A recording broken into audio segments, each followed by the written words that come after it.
అడవులు మానవ మనుగడకు జీవనాధారం. పచ్చని చెట్లు ప్రగతికి సోపానం. ఎక్కడైతే పచ్చదనం, అడవుల విస్తీర్ణం ఎక్కువగా ఉంటుందో ఆ ప్రాంతం సుభిక్షంగా వర్ధిల్లుతుంది. కరువు కాటకాలు లేకుండా సమృద్ధిగా వర్షాలతో కలకల్లాడుతుంది. అందుకే తెలంగాణ రాష్ట్రాన్ని కూడా ఈ విధంగా తీర్చిదిద్దాలని ముఖ్యమంత్రి కేసీఆర్ సంకల్పించారు. దీనిలో భాగంగానే ఊరూరా మొక్కలు నాటే కార్యక్రమానికి 2015లో శ్రీకారం చుట్టారు. అదే తెలంగాణకు హరితహారం. సీఎం కేసీఆర్ మానసపుత్రిక అయిన ఈ కార్యక్రమం రాష్ట్రానికి దక్కిన గొప్ప వరం. ఇది జగమెరిగిన సత్యం. మొదలైన నాటి నుంచే ఎన్నో అద్భుతాలు సృష్టిస్తూ ప్రశంసలు అందుకుంటున్న తెలంగాణకు హరితహారం మరో ఘనత సాధించింది. అత్యధిక మొక్కలు నాటిన రాష్ట్రంగా తెలంగాణ పేరు మారుమోగిపోయేలా చేసింది.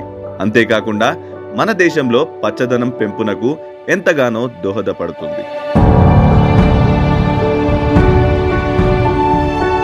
కేంద్ర అటవీ పర్యావరణ శాఖ మంత్రి అశ్విని చౌబే పార్లమెంటులో స్వయంగా ఈ విషయాన్ని వెల్లడించారు.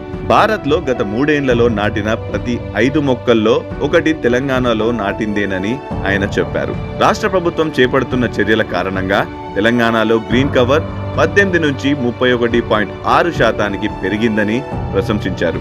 2015లో గ్రీన్ కవర్ 19,854 చదరపు కిలోమీటర్లు ఉండగా 2021 నాటికి 21,214 చదరపు కిలోమీటర్లకు చేరిందని వివరించారు.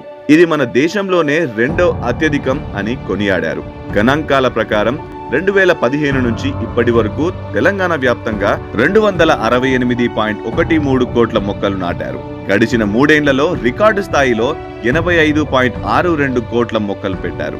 మొత్తం మీద దేశవ్యాప్తంగా నాటిన మొక్కల్లో 21% తెలంగాణలోనే ఉండటం విశేషం. వానలు వాపస్ రావాలే, కోతులు అడవులకు వాపస్ పోవాలే. ఇది సీఎం కేసీఆర్ చెప్పే మాట.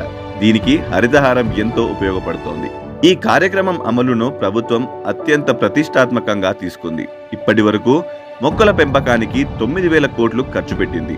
ఊరూరా వాడవాడలా మొక్కలు నాటడంతో పాటు బృహత్ పల్లె ప్రకృతి వనాలు, పట్టణాల్లో ట్రీ పార్కులు ఏర్పాటు చేసింది.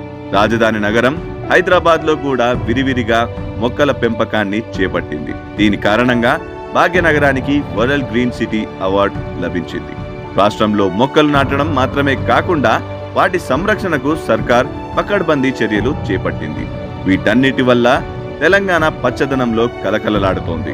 ఇతర రాష్ట్రాలకు ఆదర్శంగా నిలుస్తోంది.